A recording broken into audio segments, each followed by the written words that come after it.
Hello my viewers, welcome back to the channel. And by the video title, you know what this video is about. The Steelers went out there and they sliced through the competition against the Raiders and we won back-to-back. Back-to-back. We won back-to-back games. And the Steelers just went. They look good out there too. They look very balanced, a very balanced team out there. Got the run game established. Of course, we still got a long way before we get like very, very good at the run game, but I like what I saw. And the way Najee Harris went out there and made some plays, and the way Jalen Warren made some plays. Of course, there's a few plays and miscommunications that happened where some guys was left unblocked and got in the backfield. But overall, the Steelers did a good job in the rushing attack, and they also did a good job, of course, in the passing attack as well. Kenny Pickett, like I mentioned before in the preview, and I mentioned before in the breakdown of Kenny Pickett as well, he used his legs. He used his legs, and they called design plays to have him use his leg, the little speed outs that he did, the one that got the first down to kind of ice the game a little bit more too, and also some play action passes, the play action pass for the touchdown, and also stepping up in the pocket. He uses mobility, and they also found a ways to use the O-line and move it to different ways. When he did the speed out, they had the O-line shift to the left side and follow him like that. Shift to the right side. He stepped up in the pocket, delivered throws, threw a 72-yard bomb to Calvin Austin, went out there, just made some nice plays, and he just looked more poised and confident. Remember, I said the mechanics looked a little off. The time looked a little off. It's like he was kind of being too fidgety, and he gave up on the pocket too much. Today, we see him stay in the pocket and see him deliver out the pocket and just say, okay, I'm going to take this right here, not force anything. I'm going to take this right here. He threw the ball away when necessary, took the field goals when necessary as well. The Wizard of Oz hit a 43-yarder, a 42-yarder, and a 57-yarder. Went out there and played amazing football, too. The last member of the Killer Bees. So it was nice to see the Steelers go out there and just look balanced. And I've been very hard on Lil Wallace, guys. I know I said Lil Wallace gotta get benched. And he played well today, though. Of course, he allowed some touchdowns to happen.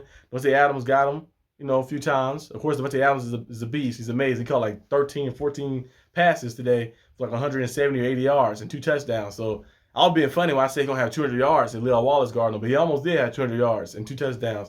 Lil Wallace did make the plays when it mattered. He got the pass break up. He also had 2 interceptions, of course, the game-winning interception as well, like that. So he made the plays when it matters. So that's the only thing that matters right there. So not allowed some big yardage, but he made plays when it matters. So I give credit when it's due.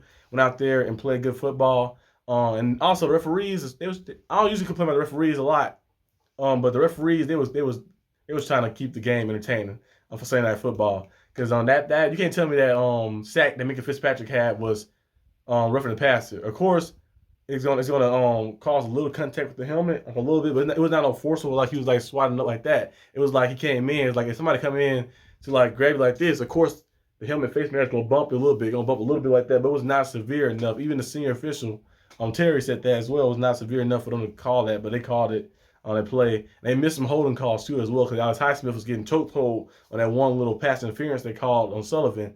So they missed some plays and missed some flags here and there. But overall, I think it was a solid official game.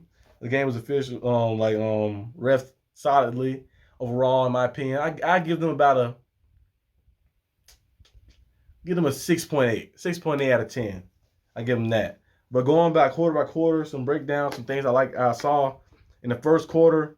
The Calvin Austin big touchdown. Last week we see the Steelers get a 71-yard touchdown from George Pickens. This week we see Calvin Austin go out there and they utilize his speed, that 4.3 speed, what I call it the first class speed. He doesn't have coach speed. He has first class speed. He can skip the line. He can get to the front of the plane. First class speed. Calvin Austin with a big 72-yard touchdown. Kenny Pickett stepping up in the pocket, looking off the safety, and then throwing a nice ball on Calvin Austin, the concentration and everything, making the play. And once he get that ball in his hands, you're not catching him. And then also TJ Watt having a big-time game, too. He had a sack in the first quarter. He had some pressures. He had another sack, too, as well later in the game. He played amazing football. He had 6 sacks on the year. And, they always try to do the comparisons about Myles Garrett. Like I mentioned before, Myles Garrett is a great player. He's a great player. They was doing the little thing saying that Myles Garrett was ranked higher. Pro Football Focus always do some stuff. They say he was ranked higher than TJ Watt. They said because he have a better winning rate. And I always say to myself too when they say that win rate stuff, is it winning actually or a winning rate if you don't get the sack? Like how you say, oh, he has a better win percentage. Did he get the sack? Did he get the sack or not? If he didn't get the sack, it's not a win rate. There's no winning like that, because the quarterback, you can get pressured in. The quarterback can step up and throw a touchdown pass. Did that win? Did you win anything? No, you did not. But if you get the sack, you stop all that from happening, right? TJ Watt gets sacks. get the sack. He made the play. So I'm like, I don't get how they measure the things and go with it. Maybe one of them a homer for the Browns, but it is what it is. Second quarter, we see Leo Wallace get a pick. And on my board, I picked Leo Wallace actually did something. Because he actually did. He was getting cooked at first. Got cooked by Brandon Ayuk. Got cooked by Mark Cooper. But today, we got cooked again, of course, by Devontae Adams. But today, he also made some plays. Got the interception early on. The Steelers defense had 3 turnovers. 3 turnovers today. And they also had 4 sacks. Last week, they had 6 sacks. And they had 2 turnovers as well. Just making plays all over the field. Then the third quarter, we see the Steelers force a 3 and out on the Raiders' opening drive. The Steelers moved the ball pretty well. Boswell hit the big-time 57-yard field goal, made it look easy. The Wizard of Boz. Patrick Peterson with the interception. And the T.J. Watt brought the pressure in on Jimmy Garoppolo. Jimmy Garoppolo threw 3 picks today. They threw 300 yards, but he threw 3 picks. But most of the thing, 180 of his yards they threw was Devontae Adams. He was just force-feeding Devontae Adams the ball the whole time, which is a smart decision, of course. But sometimes you got to look the other way because Kobe Myers was open on a few of those plays, but he missed them. The pressure got to him. And then we also see Keanu Benton getting there and making some plays too as well. And that's one thing I love about the Steelers too, that the depth we got. When we went out there and actually had cap space this year, went out there and signed a lot of guys, brought Larry Ogunjobi back and drafted some good guys as well. We brought a lot of depth in to the team. We signed Cole, we signed Landon Roberts, signed Cole Alexander, Mark Robinson are on the team, and having depth to the team. Golden as well, who had a sack too.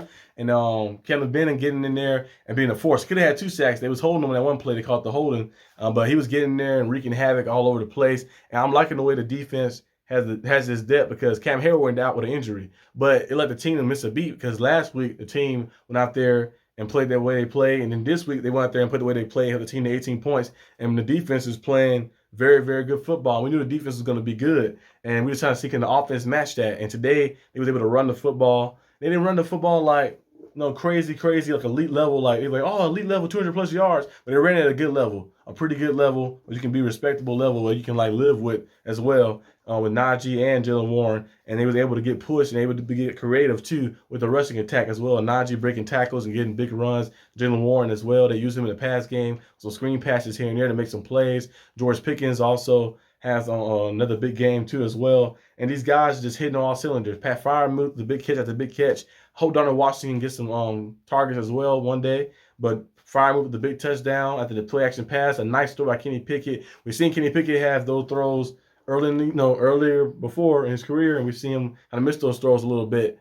I think it was one of those plays in the back of the end zone. I think the Denzel Johnson one against the Dolphins last year. And you see, it's always great when you see a player kind of evolve, and you see what he did after the bye week. And then this year, last game against the Browns, he didn't play the best, but he had some good throws here and there. And in this game, we've seen a full sample size of that. There we go. That's the Kenny Pickett we want to see. Using his legs, using mobility, and just having good decision making. He went out there and he was on target today. He said he lifted his arm up instead of having that downward spiral that he was throwing early in the few weeks. His arm was a little higher, and he's stepping into his throws. And he's not just leaving the pocket and being paranoid. He's standing in the pocket and he's staying poised and looking confident. That's the Kenny Pickett we saw, and the one we think that can be the franchise QB for the Steelers. That's the one we wanted to see. And he went out there and answered all the questions on this game. But you know how football is.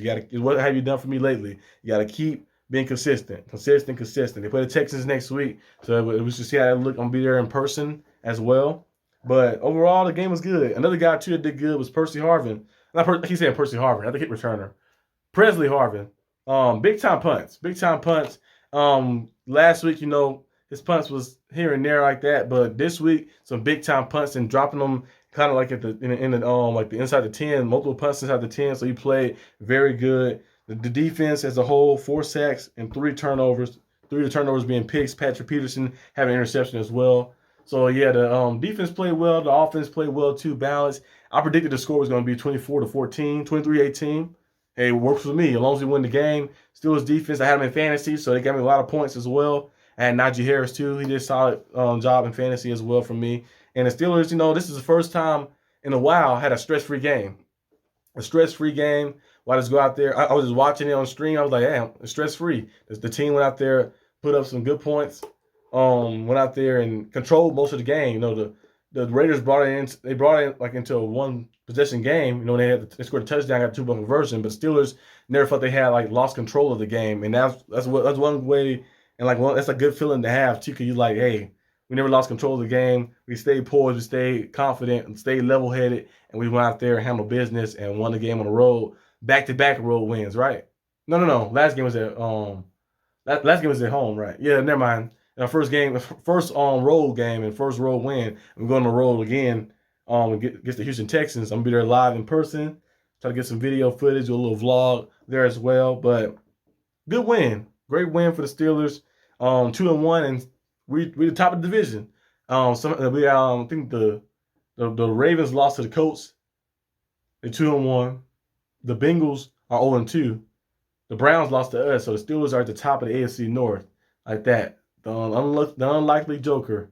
Speaking of Joker, right there, the unlikely Joker at the top of the AFC North. I know it's just week 3, and we about to be in week 4 after tomorrow, so we're gonna see how things plan out. But the Steelers got the Texans, and got the Ravens, and I think a bye week early on. I think bye week like week 6 or something. So we're gonna see how things play out. But the team keep playing balanced like this, and the defense keep playing like they've been playing for the past 3-4 years. We're going to be very good. But that's all I got for this video, guys. Hope you guys enjoyed this video. If you did, leave a like and subscribe for more content. And I'll see you guys next time on the channel. Peace out.